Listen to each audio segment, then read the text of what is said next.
उस दिन एक विराट कवि सम्मेलन था और कवि सम्मेलन के सभापति थे ठाकुर नाम कमावन सिंह। ठाकुर नाम कमावन सिंह एक बहुत बड़े जमींदार थे, अगाध संपत्ति के स्वामी और पूरे कलाकार। संगीत और चित्रकला से उन्हें रुचि थी, अन्य कलाओं से भी अनुराग था। एक दिन हिंदी कवियों के भाग्य खुल गए। ठाकुर नाम कमावन सिंह ने यह तय किया कि ऐसी वैसी बातों पर जहां लाखों रुपया खर्चा हो जाता है, वहां कुछ थोड़ा सा साहित्य पर भी खर्च होने में कोई हर्ज नहीं। साहित्यकारों के हाथ में ख्याति की बागडोर है, उनकी खातिरदारी से लाभ ही हो सकता है। ठाकुर नाम कमावन सिंह ने पत्रों में सूचना निकाल दी कि हिंदी में कविता की सर्वश्रेष्ठ पुस्तक लिखने वाले को वे 500 रुपए का पुरस्कार देंगे। प्रत्येक पुस्तक की 7-7 प्रतियां आनी चाहिए। पुस्तकें पहुंचने लगीं और पुस्तकों के साथ साथ पहुंचने लगे कवि। कवियों में ठाकुर नाम कमावन सिंह को प्रसन्न करने की होड़ लग गई। किसी ने नाम कमावन बावनी का निर्माण किया और किसी ने नाम कमावन वंदना बनाई। किसी ने ठाकुर नाम कमावन सिंह की कुबेर से उपमा दी और किसी ने ठाकुर नाम कमावन सिंह को नवयुग का प्रवर्तक कह डाला। ठाकुर नाम कमावन सिंह के चित्रों के साथ उनके जीवन चरित्र पत्रों में प्रकाशित हुए, उनकी प्रशंसाएं लिखी गईं और उनका गुण गाया गया। अंत में कवियों ने मिलकर उन्हें कवि सम्मेलन का सभापति भी बना दिया। मंच पर सभापति महोदय विराजमान थे और उनको घेरे हुए तथा उनकी खुशामदें करता हुआ कवि समाज भी बैठा था। कविताओं का पाठ हो रहा था और कविगण ठाकुर नाम कमावन सिंह को अपना चमत्कार दिखला रहे थे। सभा भवन दर्शकों से ठसाठस भरा था, एक समाह बंधा था। एक कोने में लाला तिकड़मीलाल बैठे हुए कविताओं का आनंद ले रहे थे। लाला तिकड़मीलाल करीब 30 वर्ष के गोल मटोल जवान थे। लाला तिकड़मीलाल के मित्र उनकी उपमा फुटबॉल से देते हैं और उनके शत्रु, जिनमें अधिकांश वे लोग हैं जिनसे लाला तिकड़मीलाल अपने पिता द्वारा दिए गए 100 रुपए के बदले में 500 रुपए वसूल कर चुके हैं और अब जिन पर 1000 रुपए की डिग्री लदी हुई है, उन्हें भैंसासुर का अवतार मानते हैं। मालूम होता है कि जिस समय ब्रह्मा लाला तिकड़मीलाल को गढ़ने की सोच रहे थे, उनको सामने आबनूस का एक मोटा सा कुंदा मिल गया था। उनका मार्कीन का कुर्ता अपने सैकड़ों मुखों द्वारा उनसे गिड़गिड़ाकर प्रार्थना कर रहा था, मालिक, अब तो हम पर दया करो और शांतिपूर्वक हमें मरने दो। अब हम में शक्ति नहीं है जो हम तुम्हारी सेवा कर सकें। 12 गंडे देकर सूद दर सूद सहित 10 रुपए का काम हमसे करवा चुके हो। अब हम समाप्त हो चुके। उस कवि सम्मेलन से तिकड़मीलाल प्रभावित हुए। जीवन का दूसरा पहलू उन्हें देखने को मिला। रुपए के साथ प्रतिष्ठा भी कुछ वस्तु होती है। लाला तिकड़मीलाल इस नतीजे पर पहुंच गए। कवि सम्मेलन समाप्त हुआ और लाल तिकड़मीलाल घर पहुंचे। अपनी धर्मपत्नी को उन्होंने सारा किस्सा बतलाया। धर्मपत्नी कुछ समझी और कुछ नहीं समझी, पर लाला तिकड़मीलाल पर नाम कमाने की धुन सवार हो गई।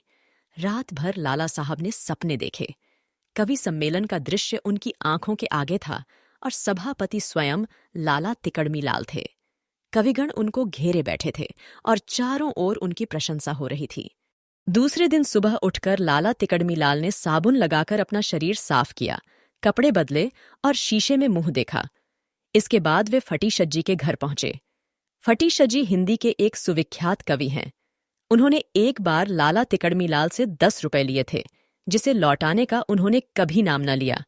जहां लाला तिकड़मीलाल ने रुपए मांगे, वहीं फटीशज्जी ने उन चुने हुए शब्दों में, जिनका प्रयोग साहित्यकारों ने कुंजड़िनों तथा भटियारिनों के लिए ही छोड़ दिया है, लाला तिकड़मीलाल का गुणगान करना शुरू कर दिया और लाला तिकड़मीलाल नालिश की धमकी देते हुए घर लौटे। फटीशज्जी अपनी बैठक में बैठे हुए भंग घोंट रहे थे। उन्होंने सड़क पर लाला तिकड़मीलाल को देखा और लपक कर उन्होंने बैठक का दरवाजा बंद कर लिया। तिकड़मीलाल ने आवाज दी, फटीशज्जी! फटीशज्जी ने उत्तर दिया, घर पर नहीं है। तिकड़मीलाल का मुख क्रोध से लाल हो गया, पर अपने क्रोध को दबाते हुए उन्होंने कहा, बोल तो रहे हो और कहते हो घर पर नहीं है। कुछ देर तक चुप रहने के बाद फटीशज्जी ने उत्तर दिया, हैं तो, लेकिन तुमसे नहीं मिलेंगे। अरे भाई, रुपया मांगने नहीं आया हूं, तिकड़मीलाल ने कहा। अच्छा तो फिर मिल सकते हैं, लेकिन भंग थोड़ी ही है, भंग न मांगना। यह कहते हुए कविवर फटीश ने द्वार खोला। कमरे भर में कागज और अखबार बिखरे पड़े थे। बीच में एक चटाई पड़ी थी जिस पर फटी शज्जी डटे थे। लाला तिकड़मी लाल ने अपने कपड़ों को देखा और फिर धूल जमी हुई चटाई को। फटी शज्जी लाला तिकड़मी लाल के मनोभावों को ताड़ गए। मुस्कुराते हुए उन्होंने कहा, मालूम होता है हरिजन मूवमेंट वालों ने तुम्हें भी देख लिया। और उन्होंने अपने अंगोछे से चटाई की धूल पोंछ दी। लाला तिकड़मी लाल बैठ गए। भांग छानकर फटीशी सुव्यवस्थित हुए। उन्होंने तिकड़मी लाल से पूछा, कहिए लाला जी, कैसे कष्ट उठाया? तिकड़मी लाल ने मुस्कुराने का प्रयत्न करते हुए कहा, यों ही सोचा कुछ आपसे साहित्य के विषय में बातचीत करूं। साहित्य? फटी शज्जी ने अपनी आंखें फाड़कर कहा, साहित्य? आप में और साहित्य से क्या संबंध? सक पकाते हुए तिकड़मी लाल ने कहा, भाई, मैं सोच रहा हूं कि साहित्य की सहायता करना हर एक आदमी का धर्म है। आप साहित्य के धुरंधर विद्वान हैं। आपसे बढ़कर मुझे कोई ऐसा आदमी नहीं दिखलाई देता जिससे कुछ सलाह लूं। इसीलिए आपकी सेवा में आया हूं। फटी शज्जी ने अपनी छाती फुलाई, मत्था ऊंचा किया, खांसा और खखारा और फिर बोले, खैर, आपने अच्छा किया कि आप मेरे यहां चले आए। लोग साहित्य को समझते ही नहीं, तमीज हो तो समझें। मैंने तो लोगों की तबीयत ठीक कर दी है। ये बड़े बड़े आचार्य और विद्वान सबके सब मूर्ख हैं। हाँ, तो आप क्या चाहते हैं? रुपयों का तकाजा कर करके लाला तिकड़मी लाल फटी शज्जी की प्रकृति से यथेष्ट परिचित हो गए थे। उन्होंने कहा, मैं हिंदी में एक पुरस्कार देना चाहता हूं। कैसा पुरस्कार? हिंदी कविता की सर्वश्रेष्ठ पुस्तक पर मैं 500 रुपए का पुरस्कार देना चाहता हूं। फटी शज्जी ने लाला तिकड़मी लाल को गौर से कुछ देर तक देखा। उसके बाद बोले, लाला, डॉक्टर से अपने दिमाग की परीक्षा करवा आए थे कि नहीं? फटी शज्जी के इस प्रश्न पर लाला तिकड़मी लाल को बुरा नहीं लगा। मुस्कुराते हुए उन्होंने कहा, मैं पागल नहीं हूं फटी शज्जी। अब आप यह बतलाइए कि किस प्रकार काम किया जाए। फटी शज्जी ने मुंह बनाते हुए कहा, हिंदी की सर्वश्रेष्ठ कविता पुस्तक कौन है, इसका निर्णय कौन करेगा? हिंदी में जितने निर्णायक हैं वे सब के सब परले सिरे के बेईमान, ढोंगी और बेवकूफ हैं। और अगर नहीं भी हैं तो भी समझे तो जाते ही हैं। लेकिन इससे क्या? तुम्हारे ऐसे मक्खी चूसों की टेंट से अगर 500 निकलकर किसी बेचारे कवि को मिल जाए तो इसमें प्रसन्नता की ही बात होगी। उसी दिन पत्र में पुरस्कार की सूचना भेज दी गई। कवियों से उनकी पुस्तकों की 10-10 प्रतियां मांगी गईं। पत्रों ने लाला तिकड़मी लाल के दान की प्रशंसा में कॉलम रंग दिए गए। संपादकों के पत्र लाला तिकड़मी लाल के चित्रों के लिए आए और कवियों ने उनके घर के चक्कर काटने आरंभ कर दिए। लाला घासीराम ने नमक की पुड़िया बांधने के लिए रद्दी में खरीदे हुए अखबार का एक टुकड़ा फाड़ा ही था कि उनकी दृष्टि उस टुकड़े पर छपे हुए एक वाक्य पर पड़ गई। वाक्य इस प्रकार का था, लाला तिकड़मी लाल की दानशीलता। लाला घासीराम नमक देना भूलकर उस खबर को पढ़ने लगे। ग्राहक ने जल्दी मचाई और कागज का दूसरा टुकड़ा फाड़कर उन्होंने नमक बांधा। इसके बाद वे अपने पुत्र दमड़ी लाल को दुकान पर बिठाकर तिकड़म के घर को चल दिए। तिकड़मी लाल अपनी बैठक में तकिए के सहारे बैठे थे और उनको कवियों का समूह घेरे बैठा था। एक सुखवी तिकड़म पच्चीसी का पाठ कर रहे थे और अन्य कवि वाह वाह कर रहे थे। लाला घासीराम ने जो यह दृश्य देखा तो सन्नाटे में आ गए। घासीराम के प्रवेश करते ही तिकड़मी लाल उठ खड़े हुए और उन्होंने बड़े आदर के साथ कहा, आइए चाचा जी। चाचा जी का उग्र रूप देखकर कवि समाज सक पकाया। दोस्तों, ऐसे और भी इंटरेस्टिंग कहानियों के लिए मेरे चैनल को सब्सक्राइब करना मत भूलिएगा। तो आइए अब आगे सुनते हैं। तिकड़मी लाल ने आंख का इशारा किया और कवि लोग एक एक करके खिसकने लगे। जब मैदान साफ हो गया तब लाला घासीराम ने कहा, क्यों तिकड़म, अब क्या घर बार फूंकने की सोची है? नहीं तो आपसे यह किसने कह दिया? किसने कह दिया? अरे, अखबारों में जो कुछ निकला है वह हमने भी पढ़ा है। इसी तरह से रुपया बांटोगे तो कंगाल हो जाओगे। कंगाल! भिया ने कौड़ी कौड़ी करके जो माल मता जोड़ा है वह तुम 1-2 साल में खत्म करके भीख मांगोगे। बनिया का लड़का इतना गावदी निकला। राम राम! तिकड़मी लाल मुस्कुराए। घासीराम के चरण छूकर उन्होंने कहा, चाचा, तुम निसाखा तिर रहो। मैं 1 पैसा कौड़ी किसी को नहीं देने का।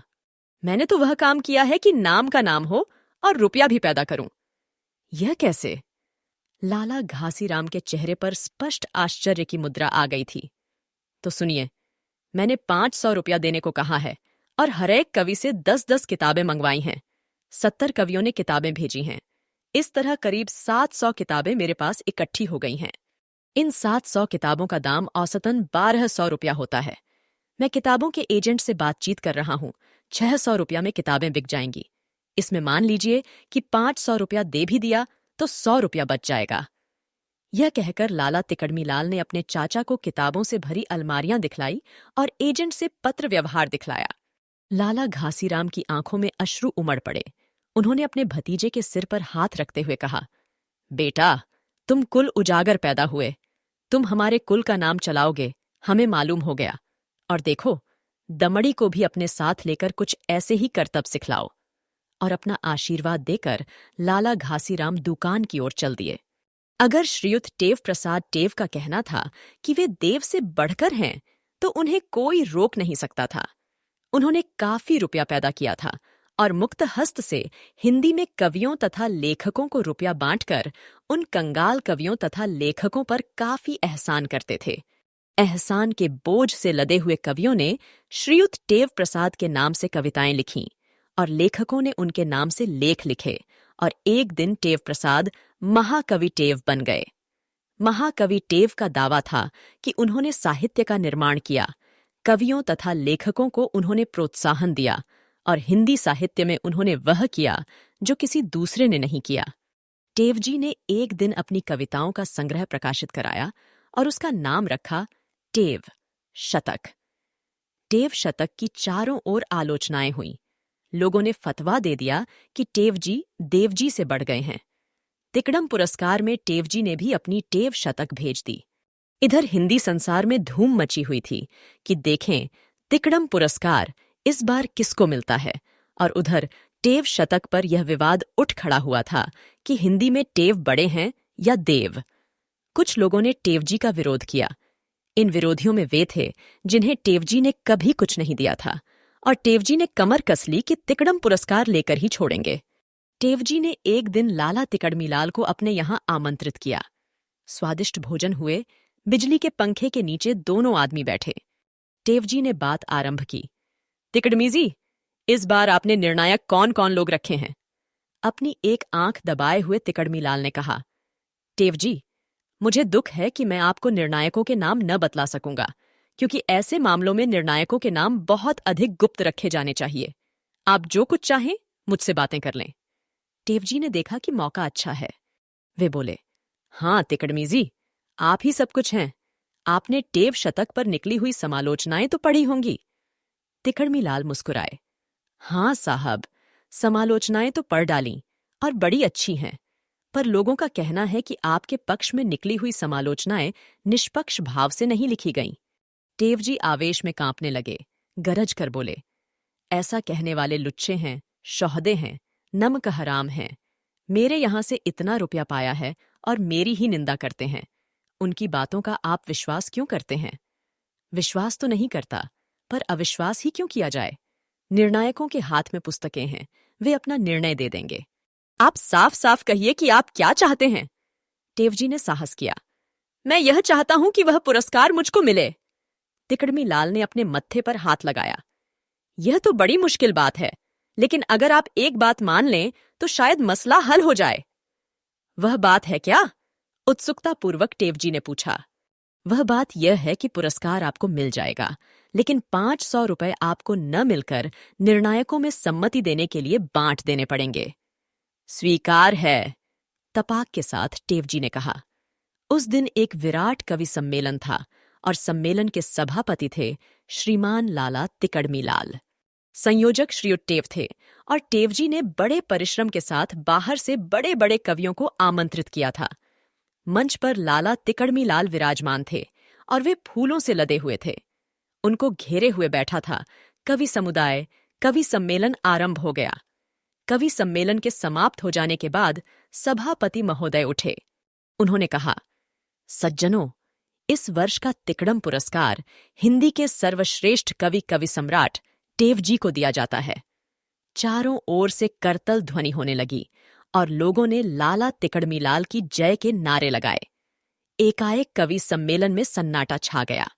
मंच पर एक हाथ से लाला तिकड़मी लाल का हाथ पकड़े हुए और दूसरे हाथ में चप्पल लिए हुए कविवर फटी शज्जी आसीन थे और ऊंचे स्वर में कह रहे थे, भाइयों, इस तिकड़मी लाल ने कवियों से किताबें मंगाकर 600 रुपए में बेच ली हैं और टेवजी को इसने 1 पैसा नहीं दिया।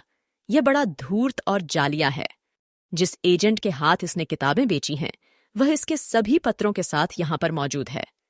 फिर क्या था, अगर पुलिस 5 मिनट और देर कर देती तो लाला तिकड़मी लाल घासीराम से रात का किस्सा 1 महीने तक न कह पाते। भगवती चरण वर्मा की यह कहानी यहीं खत्म होती है।